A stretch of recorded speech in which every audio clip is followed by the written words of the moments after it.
ஓம் ஆதிமா சிவசக்தி போற்றி. ஓம் ஓம் நமோ நாராயணாய. அனைவருக்கும் வணக்கம்ங்க.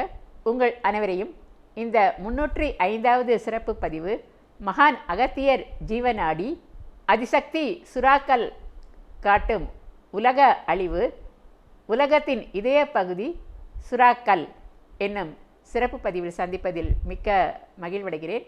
நான் சித்தர் கீதா, மதுரையில் இருக்கிறேன். நான் 17 ஆண்டுகளாக அம்மன் ஆதிமா சக்தி மற்றும் ஆதிசிவன் மூலமாக சைக்கிக் ரேக்கி எனப்படும் உயரக ரேக்கி சிகிச்சையை செய்து வருகிறேன். செய்வது அனைத்தும் அம்மன் தான். சித்தர் என்று கூறப்படுவதும் அவர்கள்தான். நான் அவர்களின் கருவியாவேன். எவ்வாறு செய்து வருகிறேன் என்பதை அறிமுக விளக்கம் என்ற குறு வீடியோ மற்றும் ஆரம்பகால பதிவுகளில் நீங்கள் பார்த்து தெரிந்து கொள்ளலாம். மேலும் சகோதரர் திரு BK சரவணகுமார் அவர்களது சேனலில் என்னுடன் நிகழ்த்திய நேர்காணலிலும் இது குறித்து தெளிவாக விளக்கியுள்ளேன். அதன் லிங்கானது டிஸ்கிரிப்ஷனில் உள்ளது. தேவைப்படுவோர் அதனையும் பார்த்து தெரிந்து கொள்ளலாம். குமுதம் பக்தி மற்றும் ஆன்மீகம் இதழ்களில் குணப்படுத்திய வியாதிகள் மற்றும் சைக்கிக் ரேக்கி பற்றிய விவரங்கள் விளம்பரங்களில் தொடர்ந்து வந்து கொண்டுள்ளன. இப்போது நாம் பதிவுக்குள் செல்வோம். இந்த வாக்கு உரையானது கடந்த 19/12/2025 அன்று மகான் அகத்திய பெருமானால் இலங்கை கதிர்காமத்தில் நடந்த சிவபுராணம் கூட்டு பிரார்த்தனையின் போது நிகழ்த்தப்பட்டது. நம்மில் பெரும்பாலோருக்கு முற்காலத்தில் லெமூரியா கண்டம் என்று ஒன்று இருந்ததாகவும், பின்னாளில் அது கடல்கோள், அதாவது சுனாமி எனப்படும் கடல் பேரலைகளால் கொல்லப்பட்டு தண்ணீருக்குள் மறைந்து விட்டதாகவும் சரித்திர சான்றுகள் இருப்பது தெரிந்திருக்கும். 19ஆம் நூற்றாண்டில் வாழ்ந்த பிலிப் ஸ்லேட்டர் போன்றோர் முன்பு ஆப்பிரிக்கா, மடகாஸ்கர் மற்றும் இந்தியாவை இணைக்கும் வகையில் நிலப்பரப்பு இருந்திருக்கலாம் என்று கூறுகின்றனர். நாம் குமரிக்கண்டம் என்று அதை குறிப்பிடுகிறோம்.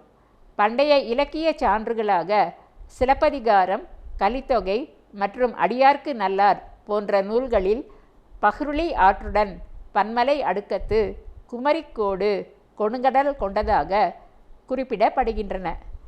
பாண்டியர்களின் முதல் இடை கடைச்சங்க வரலாறில் பழைய முதலாம் சங்க தென்மதுரை கடலில் அழிந்து பின் கபாடபுரம் தலைநகரமாக செயல்பட இடைச்சங்கம் அங்கு செயல்பட்டதாகவும், இறுதியாக கடைச்சங்கம் உத்தரமதுரை என்ற தற்சமயம் மதுரையில் பாண்டிய மன்னன் முடித்திருமாறனால் அமைக்கப்பட்டு 1850 ஆண்டுகள் செயல்பட்டதாகவும், 10 பாட்டு 8 தொகை போன்ற பல சங்க நூல்கள் அச்சமயம் உருவாக்கப்பட்டதாகவும் சான்றுகள் கூறுகின்றன.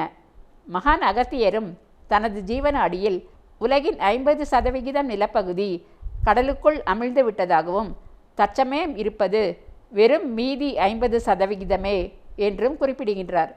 தற்சமயம் இலங்கையாக இருப்பது முந்தைய இலங்கையின் ஒரு சிறு பகுதியே. இலங்கையே உலகின் இதய பகுதி ஆகும். அந்த பெரும்பகுதி இலங்கையில் இருந்து உலகின் அதிசக்திமிகு கல்லாக செயல்பட்ட சுறாக்கள் தற்சமயம் இலங்கையின் தென்பகுதியில் நீங்கள் காணும் இந்த வரைபடத்தை ஒட்டிய பகுதியில் அமிழ்ந்துள்ளதாகவும், ஆனாலும் அதன் சக்தியோ பலமோ இன்றும் குறையவில்லை என்றும் மகான் அகத்தியர் கூறுகின்றார். சுறாக்கள் வாழும் ஆழமான கடலில் அமிழ்ந்துள்ளதால் அது சுறாக்கல் என்று அழைக்கப்படுகிறது. சுறா என்ற சொல்லின் பொருள் சூரியன் ப்ளஸ் சந்திரன் ப்ளஸ் பிராணசக்தி ஆகும். சு என்றால் சுத்தம், ரா என்றால் அலை, அதிர்வு, அதாவது சுத்தமான சக்தி அலைகளை பரப்பும் கல் என்பது மற்றொரு விளக்கம் ஆகும். இரண்டும் சரியே. சுறாக்கல்லானது உலகத்தையே ஈர்க்கும் சக்தி கொண்டது. அக்கல் தன் சக்திகளை, ஒளிகளை மேலும் கீழும் வட்ட வடிவத்திலும் வரிகளாகவும் அனுப்பிக்கொண்டே இருக்கும்.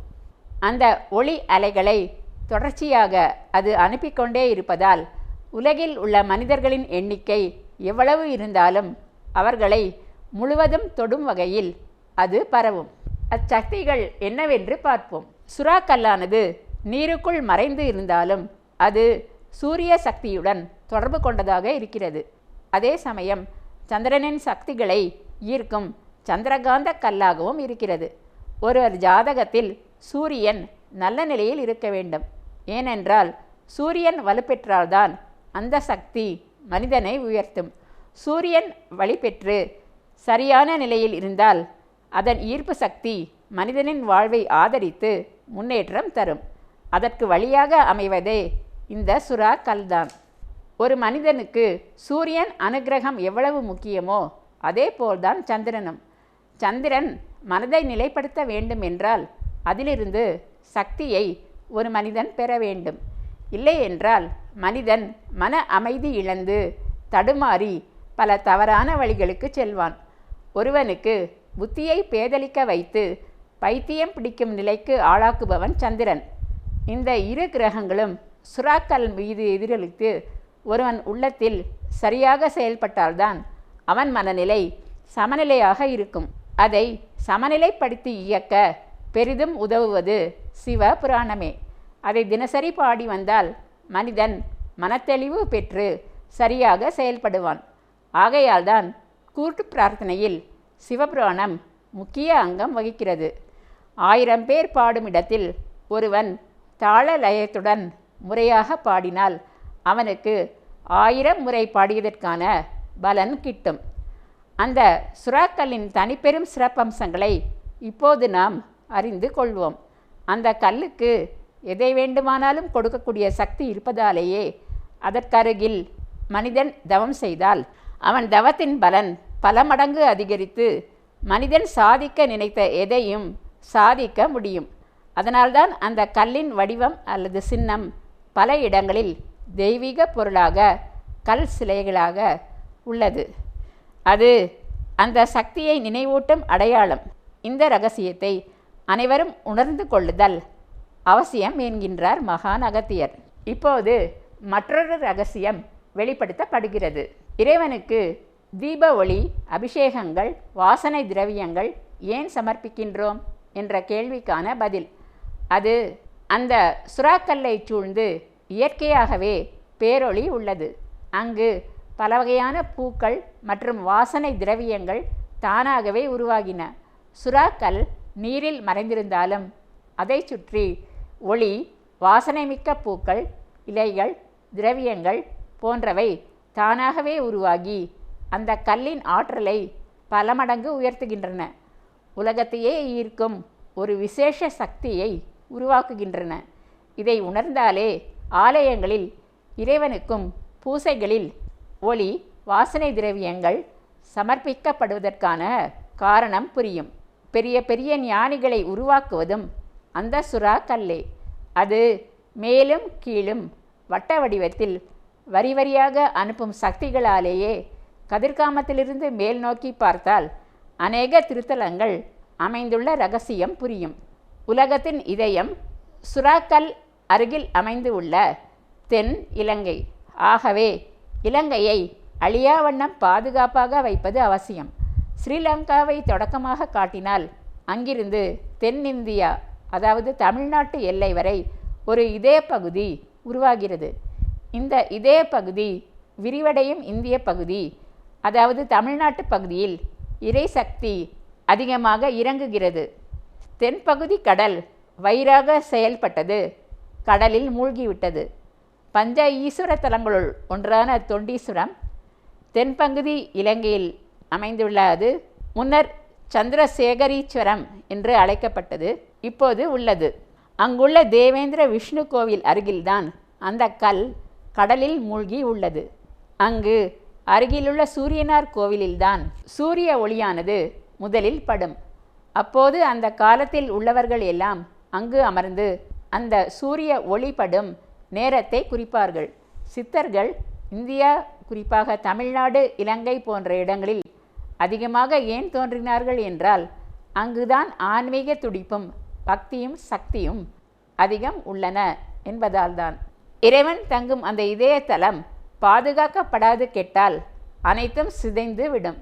முற்காலத்தில் பல ஞானியர் இக்கல்லை தொட்டு ஜீவசமாதி அடைந்து உள்ளனர். அத்தகைய சக்தி மிகுந்த சுறாக்கல்லின் அருகே பூகம்பம் ஏற்பட்டால் சுறாக்கல் அசையும். அதனால் உலகமே அசையும். அதனால் பெரும் அனர்த்தங்கள் உண்டாகும். ஆனால் இப்போது சுறாக்கல்லின் அருகே விரிசல்கள் பல எழுந்த வண்ணம் உள்ளன.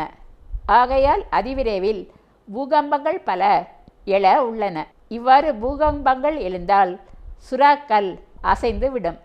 அதன் அசைவு தொடங்கியவுடன் சுற்றியுள்ள அனைத்தும் அதிர்ந்து பெரும் சேதங்கள் அழிவுகள் ஏற்படும். கதிர்காமத்தில் முருகனுக்கு மிகச் சிறப்பானது வேல். அங்கு கதிர் என்பது சூரியனை குறிக்கும். ஆகவேதான் அழிவிலிருந்து காப்பாற்ற முருகப்பெருமான் கதிர்வேல் கொண்டு பாதுகாவலராக இங்கு எழுந்தருளி உள்ளார். எந்திரமும் அந்த நோக்கத்திற்காகவே செய்யப்பட்டது.